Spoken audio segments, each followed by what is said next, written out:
Ok, entonces, la mecánica se ha venido perfeccionando pues a lo largo del tiempo, no es algo que se ha establecido de un momento inmediato, sino de que se ha venido pues perfeccionando a la medida en que a las personas que están a cargo del arbitraje han tenido experiencia en este sentido. Entonces, vamos a iniciar viendo, como antes le dije, las instrucciones y los reglamentos de baloncesto están hechos para desarrollar un juego en las condiciones óptimas. Entonces, porque las personas que lo hacen, pues trabajan en esas condiciones. ¿Qué me refiero a condiciones óptimas? Pues que se están hechos para partidos que se hacen en un gimnasio, en donde hay camerinos y toda esa cosa. Entonces nosotros, debido a nuestras condiciones, tenemos que adaptar todas estas cosas al nivel de vida que nosotros tenemos, pues. Entonces es algo que ustedes siempre tienen que tener en cuenta. Pero igual, eso no quiere decir de que vamos a obviar el estudio de esto, sino de que al contrario, pues nosotros tenemos que prepararnos para trabajarnos en condiciones óptimas si queremos mejorar y llegar largo en esta cuestión del arbitraje. Entonces vamos a dar inicio. Como antes les dije, en condiciones normales, los árbitros tienen algunas responsabilidades antes de los partidos. La primera de ellas es que tienen que estar en la cancha de juego, listos para empezar el partido al menos 20 minutos antes de que comience, de la hora programada del juego. A esa hora tienen que estar los árbitros. Y si ustedes han visto partidos internacionales, por ejemplo, donde ha jugado Nicaragua y esas cosas, ustedes ven desde antes, 20 minutos, desde antes que comience el juego, los árbitros ya están en la cancha listos para observar el calentamiento de juego. Entonces, después de esto, que los árbitros se mantienen ahí observando el calentamiento de los partidos, obviamente, como les dije, nosotros tenemos que adaptar esto a las circunstancias en que nosotros vivimos. Esto quiere decir pues, que no necesariamente tenemos que estar a esa cantidad de tiempo antes dentro de la cancha, pero sí tampoco no podemos estar más allá de 10 minutos. ¿Okay? Menos llegar ya después de la hora fijada para comenzar el partido. Porque todas esas cosas nos restan credibilidad ante los jugadores. Y eso, bueno, ya lo vamos a ver después. La credibilidad y la confianza que nosotros proyectamos hacia los jugadores es algo muy importante. Porque el arbitraje no solamente es cuestión de saberse las reglas y toda esa cosa. Obviamente, conocer las reglas del juego y todo eso es algo muy importante, pero no es todo. O sea, hay cosas igual de importantes para poder ser un árbitro y una de esas es la mecánica de arbitraje y otra es la credibilidad y el profesionalismo que nosotros proyectamos a los partidos, a los jugadores, perdón. Entonces, a los 6 minutos, antes de la hora del partido, se deben de hacer la presentación de los jugadores y todas esas cosas en caso de que se vaya a dar. ¿Okay? En el partido, hay dos formas de distinguir a los árbitros. Siempre hay uno que es el árbitro principal, que únicamente tiene un poco más de responsabilidad administrativa solo con respecto a los demás compañeros. Eh, el árbitro principal dentro de la cancha tiene las mismas obligaciones y los mismos derechos que los demás. pocas cosas que tiene por encima del resto de compañeros son nada más administrativas, que ya lo veremos después. Entonces, los árbitros son, en la mecánica de dos, se consideran uno, el árbitro principal, y dos, el árbitro auxiliar, que son cosas, les repito y les reitero, nada más administrativas. Entonces, a los 6 minutos, pues los árbitros suenan su silbato y mandan a los equipos a la banca para que hagan la presentación. Sin embargo, pues el reloj del calentamiento tiene que seguir corriendo. Cuando ya quedan 3 minutos para iniciar el juego, el árbitro tiene que pitar y señalar a todos, a los equipos, al público y a todo el mundo, porque es importante que manejemos esto.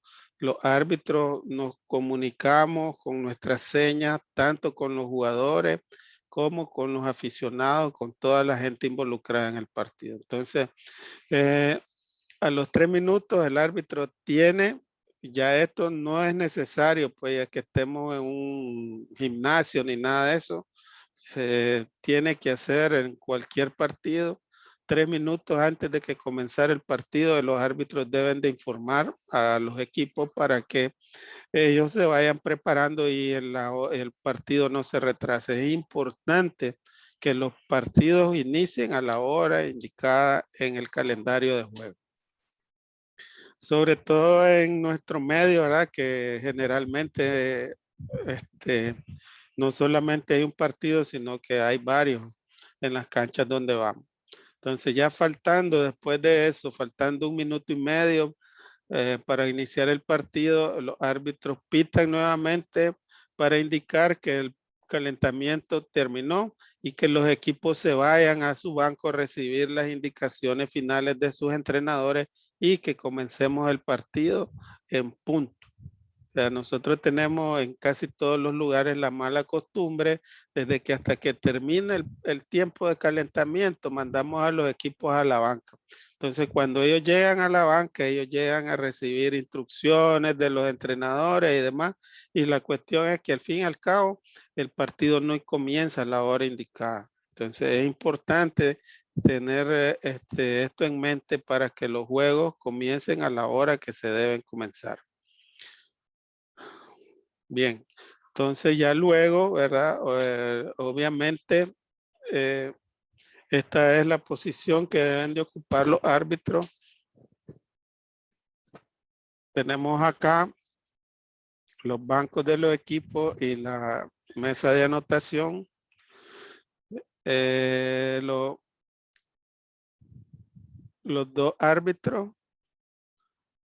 Tenemos a la izquierda se debe ubicar el árbitro principal y a esta parte a la derecha el árbitro auxiliar.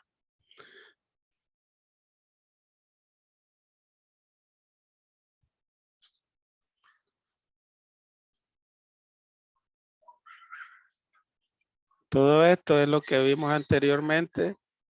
Ya, como dijimos antes, a los 10 minutos los árbitros dejan estas posiciones y se van a la mesa a realizar todas las actividades que anteriormente vimos, pues que ya los entrenadores hayan dado los 5 abridores, que hagan la presentación si va a haber, a los 6 minutos, a los 3 minutos indicar que ya va a comenzar el partido, ya faltando 1 minuto y medio mandar a los equipos nuevamente a la banca para que reciban las instrucciones finales.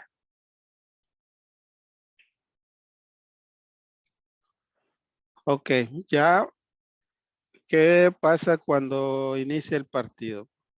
Tenemos que el árbitro principal, este que está aquí, que tiene la R, es el encargado siempre es el encargado de hacer el salto entre dos con el que se inicia el partido. Y el árbitro auxiliar es el árbitro que se encarga de echar a andar el cronómetro y ver de que durante el salto entre dos no ocurra ninguna violación. Pero ¿qué tiene que suceder antes de esto? El árbitro el auxiliar debe de comunicarse con, volver a ver al anotador y preguntarle que si todo está en orden para iniciar el partido. Esto se hace con el pulgar hacia arriba, así como los stickers que hay en WhatsApp y toda esa cosa. Entonces el anotador le indica que todo está en orden, quiere decir que ya los equipos dieron sus abridores y todo está listo para iniciar el juego. Entonces el árbitro auxiliar transmite esa misma señal al árbitro principal del juego, indicándole que todo está listo para iniciar el partido. Entonces, el árbitro principal administra el salto y este árbitro es el encargado de que si no hay ninguna violación, si todo está en orden durante el salto, pues cuando uno de los dos jugadores que salta, echa a andar el cronómetro con una señal que ya la vamos a ver más adelante. Entonces, tenemos acá, siempre vamos a suponer que el salto entre dos lo ganó el equipo que está atacando hasta acá, hacia donde señala esta flecha, que es a la izquierda de la mesa de anotación. Entonces, ya después, cuando inicia el partido, los árbitros reciben otras denominaciones. El árbitro que está sobre la línea de fondo se llega a llamar árbitro líder. Y el árbitro que está en la parte de arriba se llama árbitro seguidor. Cuando las jugadas están a la parte izquierda de la mesa de anotación, siempre el árbitro seguidor va a estar en este lado de la cancha y el árbitro líder en este otro. Los árbitros lo vamos a ver igual más adelante, pero siempre no está de más mencionarlo, que deben de estar en esta posición en haciendo una línea perpendicular uno con el otro. Entonces, cuando la jugada al iniciar el juego va hacia el lado izquierdo de la mesa de anotación, el árbitro principal corre hasta el final de la cancha y pasa a ser árbitro líder. Y el árbitro que, perdón, rebobinemos. Después del inicio del partido, si todo está bien, el árbitro que echa a andar el tiempo, que es el que está acá, ¿verdad? Dijimos el árbitro auxiliar, corre hasta el final de la cancha y pasa a ser árbitro líder. Y el árbitro que administró el salto entre dos siempre va a quedar como árbitro seguidor, independientemente de cualquier lugar que vaya la pelota. Entonces, después del salto, este pasa para acá y este pasa para acá. Ok, le repito, para que no nos enredemos por el error que cometió. Al iniciar el partido, el árbitro principal se detiene aquí antes de entrar al círculo y espera la seña del árbitro auxiliar de que todo está bien en la mesa. Cuando el árbitro auxiliar le indica que todo está bien, él administra el salto y este es encargado de ver que no hay ninguna violación durante el salto y de echar a andar el cronómetro. Si el salto no hubo ningún problema, el juego inicia y entonces el árbitro que echó a andar el tiempo, que es el que está aquí frente al anotador, corre hasta la línea de fondo y llega a ser el árbitro líder. Y el árbitro principal, que fue el que tiró la bola aquí durante el salto entre dos, llega a ser árbitro seguidor. Repito, dijimos que siempre que la jugada está en la izquierda de la mesa de anotación, el árbitro seguidor siempre va a estar frente a la mesa y el árbitro líder siempre va a estar en esta parte de la cancha. Ok. Si tienen alguna pregunta, todo estuvo claro hasta el momento. Bien, seguimos pues. Si la jugada durante el salto entre dos se va hacia el lado contrario, o sea, hacia el lado derecho de la mesa de anotación, ocurre lo mismo. Lo único que cambia son el lugar donde van a establecerse los árbitros. Siempre que el balón está o la jugada está en la cancha derecha de la mesa de anotación, el árbitro líder va a estar frente a la banca de este equipo que es el equipo visitante y el árbitro seguidor va a estar en el lado opuesto a la mesa de anotación. Esto es siempre. Entonces, durante el salto, si todo estuvo bien, el árbitro auxiliar corre siempre al final de la línea para convertirse en árbitro líder y el árbitro que administró el salto entre dos queda como árbitro seguidor, solo que en el lado opuesto de la mesa de anotación. Ok, entonces si todo ocurre en normalidad, regresamos nuevamente a imaginarnos que la jugada está a la izquierda de la mesa de anotación y vamos a ver la responsabilidad, las áreas que tiene que cubrir cada uno de los árbitros. En cuestiones de mecánica de arbitraje, la cancha o la mitad de la cancha se divide en 6 cuadrantes, que son los que ustedes están viendo ahí. 1, 2, 3, 4, 5 y 6. Entonces, el árbitro líder, que es el que está en la línea de fondo, es responsable del rectángulo 4, en el rectángulo 5 y parte del rectángulo 6. El árbitro seguidor, que es el que está arriba frente a la mesa de anotación, en este caso, es responsable de los rectángulos 1, 2, 3 y parte del rectángulo 6. Esto que ustedes ven acá, que tienen estas líneas perpendiculares, quiere decir que en estas áreas que están acá, puede ser que haya una responsabilidad compartida. ¿Ok? Entonces, eso quiere decir que hay zonas de acá en las que el árbitro puede ser que este no tenga visibilidad y que él pueda ayudarle. Pero ¿cuál es el objetivo principal de dividir la cancha o dividir las responsabilidades de los árbitros? Es que la mayor parte de situaciones que conducen a problemas de juego ocurren en aquellas partes de la cancha en donde no está la pelota. Entonces, al dividirse la cancha, nos aseguramos de que los árbitros, independientemente de donde esté la cancha, cubran a todos los jugadores y los vean en todo momento. ¿Ok? Entonces, ¿qué quiere decir las áreas de responsabilidad? Más que todo quiere decir que nosotros debemos de confiar en nuestros compañeros.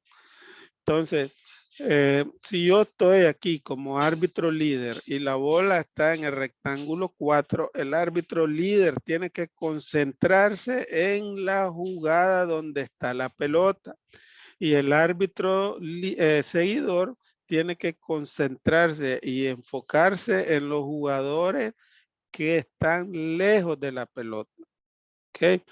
Entonces, eso es algo muy importante que ustedes se tienen que grabar en la cabeza porque es un error o una mala costumbre muy grave que nosotros tenemos en el arbitraje dentro del país, que generalmente los árbitros están viendo los dos en el lugar, al lugar donde está la pelota. Y eso a veces es algo complicado pues de manejar, de acostumbrarse, pero tenemos que hacer el esfuerzo de hacerlo. ¿Por qué es complicado? Por la naturaleza del juego, que todo el mundo pues le llama la atención de la pelota, donde está la pelota, porque es lo que en realidad pues llama la atención del partido. Pero tenemos que acostumbrarnos a nosotros como árbitros a observar aquellas partes de la cancha en donde no está el balón también. Cuando este, no esté pues la bola en nuestra área de cobertura. Entonces, repito, las responsabilidades del árbitro líder son rectángulo 4, rectángulo 5 y parte de rectángulo 6. Ustedes saben, ustedes que han jugado, la parte más complicada de arbitrar es el rectángulo 5 porque es ahí donde se concentran la mayor cantidad de jugadores siempre. Y es donde ocurren en esta parte más del 90% de los contactos que se sancionan en un partido. Entonces es muy importante ponerle atención y énfasis a esta zona de la cancha sin descuidar las demás. Entonces, que ustedes ven, por eso es que al árbitro líder se le asigna menor, área de cobertura en la cancha porque él es el responsable de vigilar esta zona que, como antes dijimos, es la más complicada. Entonces, repito, recalco, es algo muy importante. Uno, que nos acostumbremos a concentrarnos y a enfocarnos en la zona que nos corresponde. Y dos, tener mucho cuidado en esta área que es la más complicada de arbitrar.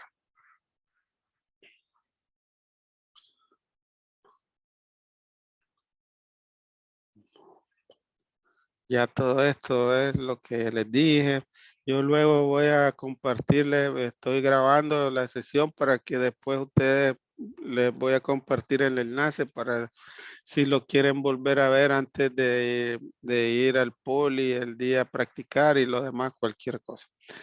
Ok, entonces, ¿cómo se mueve el árbitro líder? El árbitro líder se tiene que mover sobre la línea de fondo, como vimos, desde donde termina la línea de 3 hasta esta parte donde termina el área restringida.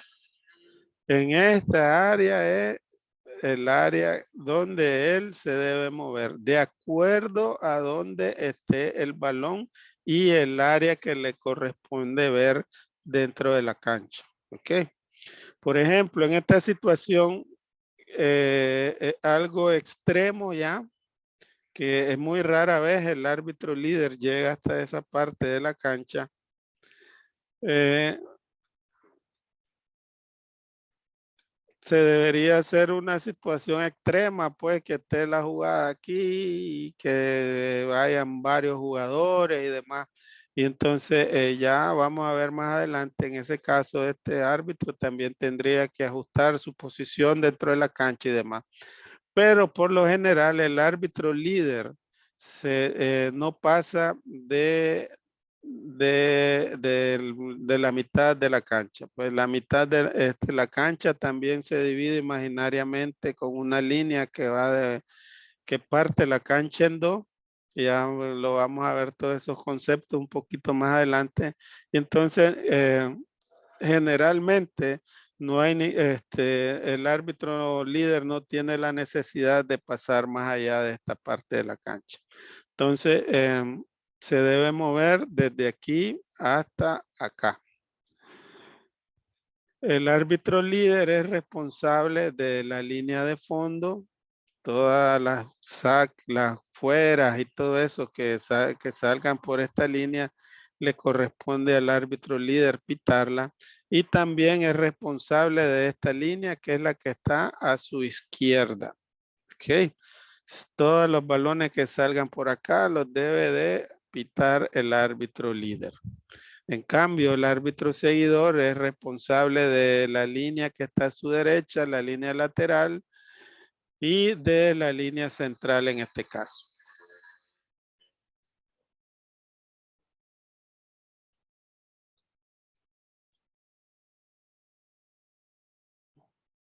Vamos a regresarnos acá. Entonces, el área en donde se mueve el árbitro seguidor generalmente no debe pasar más allá de la línea de tiro libre extendida. Se debe mover de aquí hasta más o menos por acá donde está esta señal y hasta acá según lo que le exige el juego. Pero por lo general, la situación, la posición que está aquí, que más o menos es donde comienza el área de banca de equipo hasta la línea de tiro libre extendida. Generalmente no tendría que moverse más allá. Desde esa posición puede arbitrar cualquier jugada que se presente.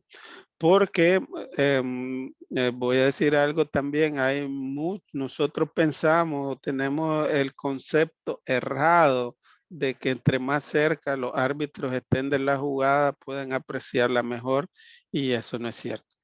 La posición ideal o la distancia ideal que un árbitro tiene que tener para juzgar de manera correcta una jugada es entre los 3 y los 6 metros. Es la distancia ideal porque podemos, si estamos muy cerca, el ángulo de visión se hace más corto y hay diferentes otras cosas que impiden que tengamos una buena visión, que también todos esos conceptos los vamos a ver un poco más adelante, pero ahorita no quiero complicarlos mucho, quiero que todo sea lo más claro y sencillo posible y entonces vamos a comenzar por esto. Entonces el árbitro seguidor es responsable de ver todo lo que pasa aquí en esta área, ya lo vimos, los rectángulos, es responsable de los tiros de 3 y toda esa cosa. Vamos a adelantar entonces, ahora sí. Ok. Todas las cosas que ocurran en esta área que está acá, que es de donde terminan las líneas de tiros libres hasta las esquinas de la cancha, todas las violaciones, foul, con saque y todo eso que ocurran en esta área, los saques se tienen que hacer sobre la línea final. ¿Ok? Y el responsable de esta línea, como antes vimos, es el árbitro líder. Entonces, en consecuencia de eso, el árbitro líder es el que debe de administrar todos los saques que ocurran en esta línea. Si ocurre algo ya fuera de esta área, los saques serían en las líneas laterales. Y en este caso, si es sobre esta línea, más o menos más allá de la línea de tiro libre para acá, también es responsabilidad del árbitro líder. Y si es en esta parte, ya vimos que esta línea es responsabilidad del árbitro seguidor y por ende, él tendría que ser quien administre los saques en esta línea. ¿Ok?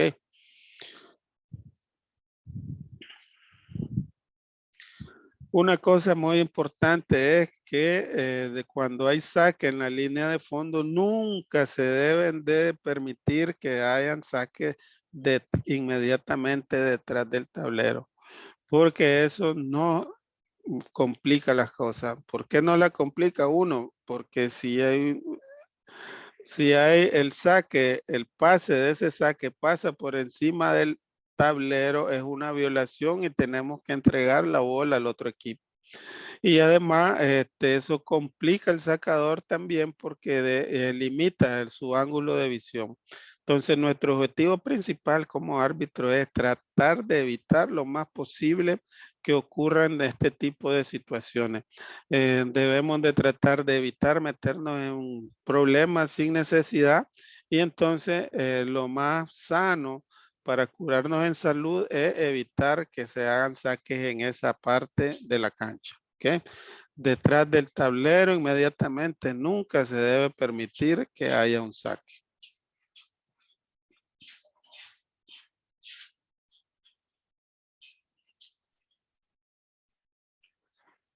Ok.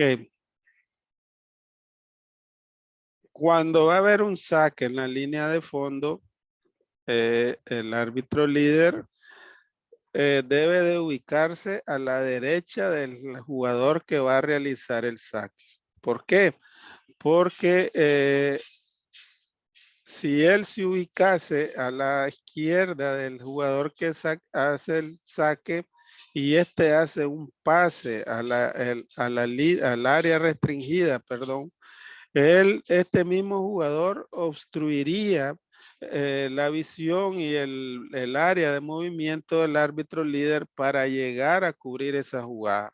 Entonces, volvemos a ver las cosas, nosotros tenemos que trabajar de manera inteligente y entonces si nos ubicamos a la derecha de él, perfectamente, le damos la pelota aquí y después de que realice el saque nos enfocamos en nuestra área de cobertura.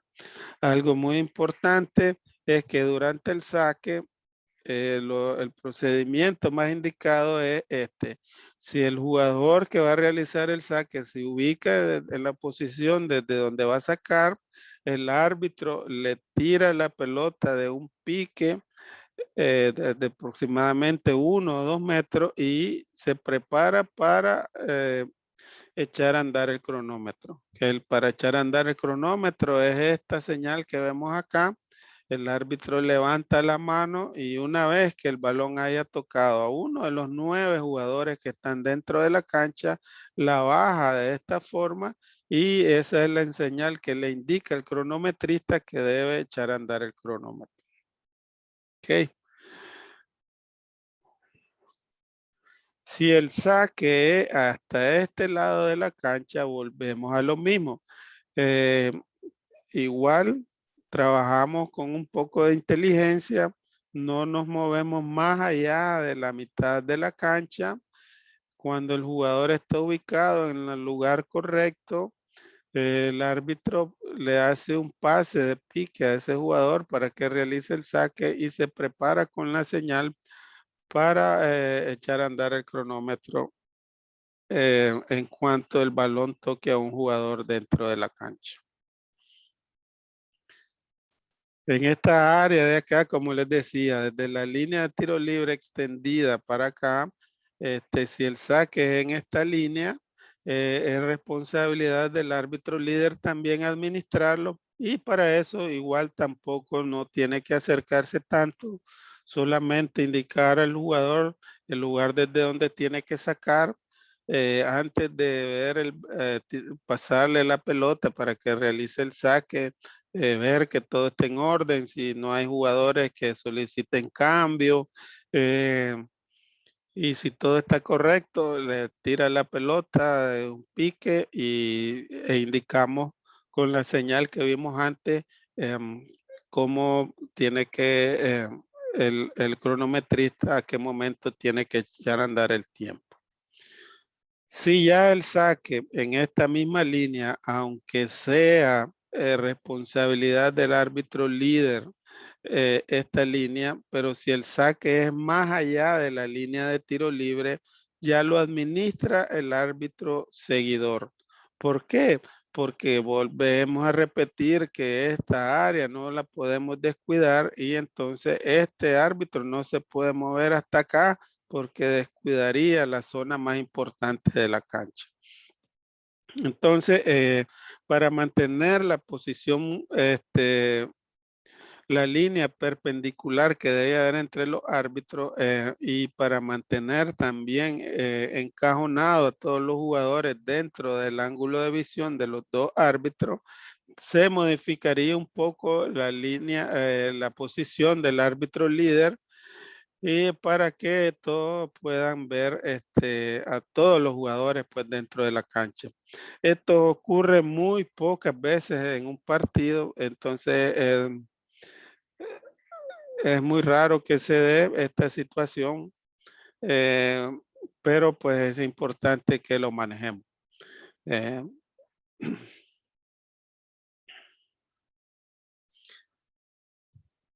ok, ¿qué pasa cuando se sanciona una falta? ¿Cómo es el procedimiento? Uno, el árbitro tiene que detener partido o el reloj de juego. Y para eso hay dos maneras de hacerlo. Una con el puño cerrado, que se hace cuando ocurre una falta, y otra con la palma abierta, que esta situación se da cuando lo que ocurre es una violación. ¿Ok? Pero las dos son las únicas dos señales que existen para detener el cronómetro del partido. Entonces, la secuencia en el caso de la falta es, uno, que el árbitro levante su brazo lo más alto posible, recto siempre el brazo para que todo el mundo lo vea, para que todo el mundo sepa. Es importante que no toda la gente sepa qué es lo que nosotros estamos pitando. Y entonces, y con el puño cerrado, todo el mundo lo sabe ya esa seña, que lo que ocurre, lo que ha ocurrido es una falta. Igualmente se señala al jugador que cometió la falta. Es muy importante también que nosotros como árbitro reafirmemos lo que nosotros estamos pitando con nuestra voz. Entonces, si nosotros pitamos, una vez que ya pitamos, podemos soltar el pito y podemos decir foul del número 12 o foul del tal rojo, blanco, lo que sea. Y eso nos evita muchos problemas. Y también es importante que indiquemos después de la señal de detener el tiempo con el puño cerrado, que indiquemos si la penalidad de esa falta son 2 tiros libres o si toca un saque. Ya un poquito más adelante vamos a ver las señales que se deben de hacer. Luego de eso, el árbitro debe de dirigirse hacia un lugar dentro de la cancha. Aquí en la presentación ustedes dicen que ustedes pueden leer que dice correr, pero no es necesario. Puede ser el árbitro caminar. eh, Algo muy importante es también nuestro lenguaje corporal, de caminar con seguridad hacia una zona en donde podamos, el anotador pueda vernos sin ningún obstáculo, y nosotros también obviamente verlos a ellos, y desde ahí hacer nuestra señal. ¿Cuáles las señales que debemos decir ya? Uno, el equipo que cometió la infracción, en este caso la falta, el árbitro dice el color del uniforme, qué sé yo, blanco, rojo, y después el número del jugador que cometió la falta. Todo esto se debe hacer parado, detenido, ¿verdad? El tipo de falta que ocurrió, que cometió ese jugador, y luego la penalidad de esa falta, que puede ser tiros libres o puede ser un saque. En caso de que sea un tiro libre, debemos de indicar la cantidad de tiros que hay, puede ser desde 1 hasta 3 tiros. Y en caso de que sea un saque, nosotros debemos nada más indicar, ya sea con 1 o 2 o con toda la palma de la mano, a la dirección hacia donde se va la jugada. Luego de eso, el árbitro debe correr a su nueva posición, que ya vamos a ver un poquito más adelante cómo es que se cambian de posiciones cuando ocurre de una falta.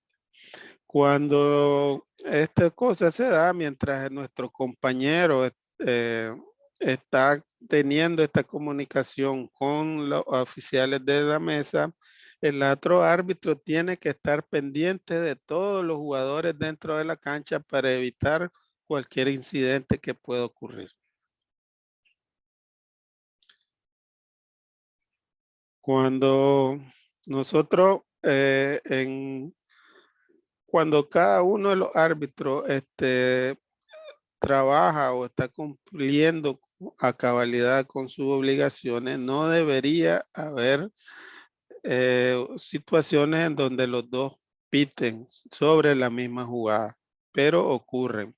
Entonces, cuando estas situaciones ocurren, hay que tener comunicación visual. Siempre es muy importante que los árbitros estén comunicándose visualmente durante todo el partido y generalmente el árbitro hacia el cual la jugada se dirige es quien toma la decisión. Sin embargo, si esto no ocurre, pues si los árbitros no se ponen de acuerdo sobre qué es lo que ha ocurrido, entonces lo más ideal es que se reúnan, que tomen una decisión y que uno de ellos comunique esa decisión a todos los que están participando en el juego, eh, jugadores, entrenadores y fanáticos. Entonces aquí vemos las imágenes de cuáles son las señas que deben ocuparse. En primer lugar, como antes vimos, el árbitro detiene el cronómetro con el puño cerrado. En segundo lugar, indica si hay dos tiros, dos o tres o un tiro con esta señal. Si no hay tiro, con esta otra para indicar que es saque lo que va a haber. Repito, es muy importante y nos saca de muchos problemas si nosotros reforzamos todo esto con nuestra voz. Por ejemplo, el árbitro pita, pip, señala falta del 12 rojo, 2 tiros, siendo esta señal. O falta del 4 azul, saque de fondo o saque de lado. Y no evitamos muchos problemas. En ocasiones, otra mala costumbre que nosotros tenemos es no hacer señales, las señales correctas dentro del partido. Y ustedes que son jugadores, pues ya sabrán que muchas veces los árbitros pitan y nadie sabe qué es lo que pitaron ni nada de eso. Y entonces todas esas cosas nos traen complicaciones para el partido. Y nosotros debemos de evitar eso a toda costa. Entonces, bien dijimos, pita, se indica si hay tiro o el saque de fondo. Luego, al momento de comunicarse con el anotador, primero señala, perdón, primero dice el color del uniforme del equipo que hizo la falta, puede ser rojo, azul, qué sé yo, cualquier color que tengan. Y luego indica el número del jugador que cometió la falta. Aquí yo puse algunas imágenes de cómo se ponen los números. Ustedes pueden verlo. Ustedes ya les pasé el reglamento y en el reglamento están todas las señales y ahí pueden ver cómo se señalizan cada uno de los números.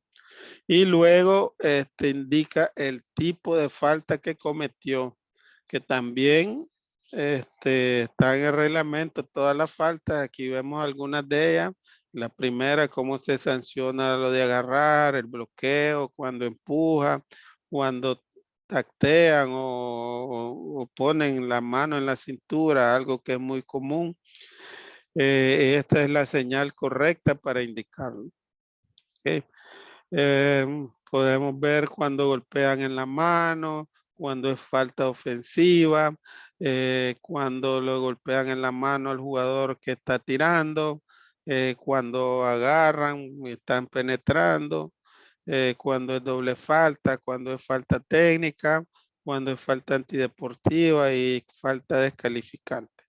Todas esas señales están en el reglamento, al final ustedes la pueden ver para que se vayan familiarizando, aunque como ustedes ya son jugadores, pues algunas ya seguramente las saben, pero es importante reforzar porque como les dije antes, las señales son la forma en que los árbitros nos comunicamos con los que componen o los que realizan el partido. Y es importante que todos sepan qué es lo que nosotros estamos sancionando. Y para eso es importante que nos conozcamos las reglas. Por acá están las últimas, cuando el foul es de balanceo de los codos, cuando hay un golpe en la cabeza y cuando es una falta antideportiva. Y por último son cuántos tiros o qué es la penalidad, si hay tiros, 1, 2 o 3, o si es un saque, ya dijimos antes que solo tienen que señalar la dirección hacia donde va la jugada con un dedo, 2 dedos o con toda la palma abierta. Como antes habíamos mencionado, hay muchas veces que los árbitros después de una falta cambian de posiciones. ¿Por qué se da eso? Por algo que también antes ya habíamos visto. Generalmente en esta parte de acá ocurre en la mayor parte de la falta. Y entonces la idea de cambiar de posiciones, perdón, es evitar que el mismo árbitro que sancionó una falta aquí, por ejemplo, sea que tenga que volver a pitar una falta a ese mismo equipo. Entonces, el 90% de las faltas ocurren acá. Por ende, el 90% de la falta la sanciona el árbitro líder. Entonces, para evitar conflictos de que este mismo árbitro esté pitando faltas y faltas al mismo equipo, es que se cambian de posición. Entonces, ¿qué pasa eso? Cuando después que terminó, después de que ocurrió un foul y el árbitro que sancionó esa falta, en este caso vamos a suponer que fue el árbitro líder, camina, realiza todo el procedimiento que vimos, que cuando el árbitro termina su comunicación con la mesa, este árbitro, que al momento en que este estaba comunicándose con la mesa, tiene que estar, ya lo vimos antes también, atento a todos los jugadores, porque él obviamente no puede estar viendo a los jugadores y comunicándose con la mesa. Y no podemos dejar de ver a los jugadores. Entonces, mientras este se está comunicando, este se pone atención a todos los jugadores dentro de la cancha. Cuando él termina su comunicación, este camina hacia el fondo, pasa o se convierte en árbitro líder y el que sancionó la falta, que fue el árbitro líder, toma la posición y se convierte en árbitro seguidor.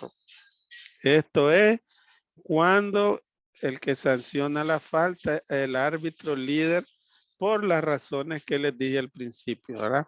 Para evitar que sea el mismo que está sancionando falta.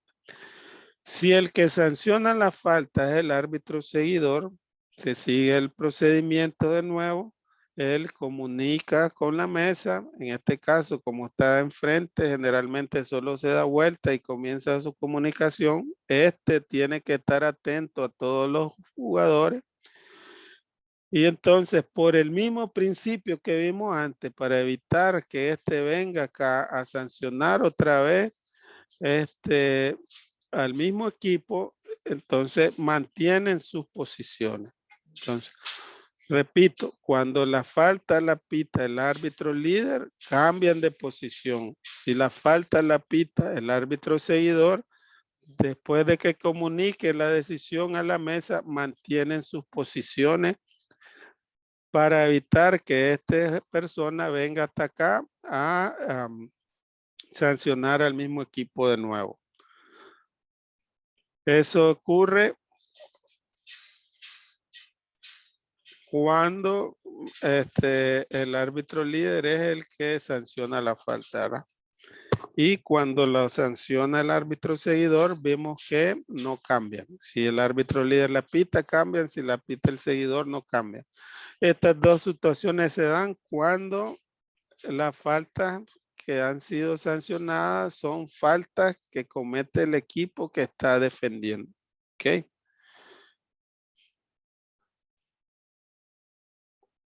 Esto es lo mismo. Entonces, ¿qué pasa en el tiro libre? Si hay tiros libres, ¿ok? En los tiros libres, entonces, viene el árbitro líder, ¿verdad? Se ubican acá, ya saben ustedes que en un lado se tienen que ubicar dos jugadores defensivos y un ofensivo, y en el otro lado uno de cada uno. No importa de cualquier parte de la línea donde ellos se alineen, pero siempre tienen que ser esa cantidad. Y el tirador. Entonces, para eso, antes de administrar el tiro, el árbitro líder, antes de entrar acá, ve a la mesa por si no hay cambio, si ningún equipo ha pedido tiempo ni nada de eso, si no hay nada que hacer, entonces él entra hasta el medio de equipo más o menos y señala la cantidad de tiros que van a haber. Vuelvo a repetir, es importante que utilicemos también la voz. Entonces, si hay 2 tiros, el árbitro líder entra, señala que hay 2 tiros con sus dedos, pero también lo hace con su voz. ¿Ok? Entra 2 tiros y luego le pasa el balón con un pase de pique siempre al jugador que va a administrar perdón, que va a hacer los lanzamientos de tiro libre. Y regresa a su posición normal, que es esta. Durante el tiro libre, el árbitro líder tiene que fijarse en las acciones que hagan los jugadores que están frente a él, que son los que están en esta línea, y el árbitro seguidor, es responsable de fijarse que el tirador no cometa violación durante el tiro y de fijarse también en los jugadores que están frente a él, que en este caso son los que están en esta línea. ¿Okay? Recuerden que dijimos al inicio que cuando la jugada es en la cancha que está a la izquierda de la mesa, el árbitro seguidor tiene que estar frente a la mesa y el árbitro líder en el lado opuesto. Ok, entonces, ¿qué quiere decir eso? Que si la jugada es en la otra parte de la cancha, en la cancha que está a la derecha de la mesa, esas posiciones se invierten. El árbitro líder estaría acá y el árbitro seguidor estaría en el lado opuesto de la mesa. Okay, es importante que mantengamos siempre eso presente.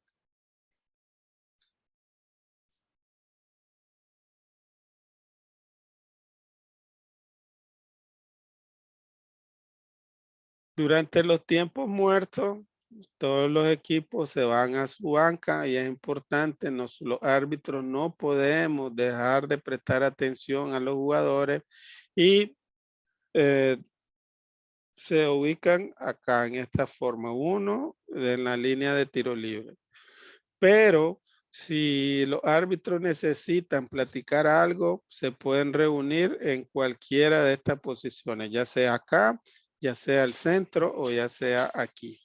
Okay, se reúnen siempre sí, poniendo atención a los bancos de equipo para evitar que ocurra algo y que nosotros y los árbitros no se den cuenta. Cuando ocurre un tiempo muerto, ¿verdad? Ya después vamos a ver todas esas cosas. Ahorita solo estamos viendo cómo se mueven dentro de la cancha. Siempre el árbitro que está más cerca de la mesa es quien indica que va a pedir un tiempo uno de los equipos y es el que hace la señal. Entonces, más que todo eso son, ¿verdad?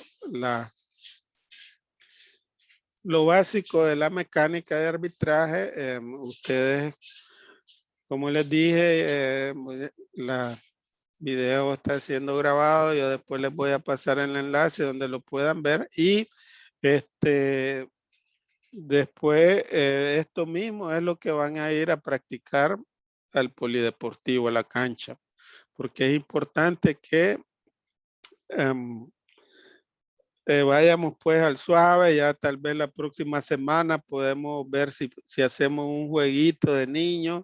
Lo importante es que vayamos manejando la mecánica o la forma de moverse en la cancha y que lo vayamos haciendo de manera ordenada y lenta, pero este, este,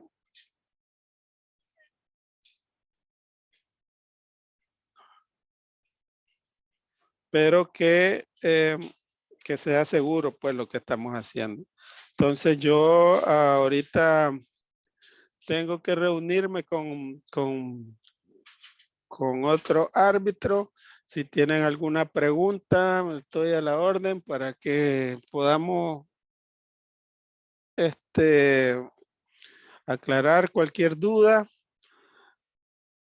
Pueden hacer cualquier duda que tengan ahorita, la contestamos, no hay ningún problema. Entonces, lo escucho.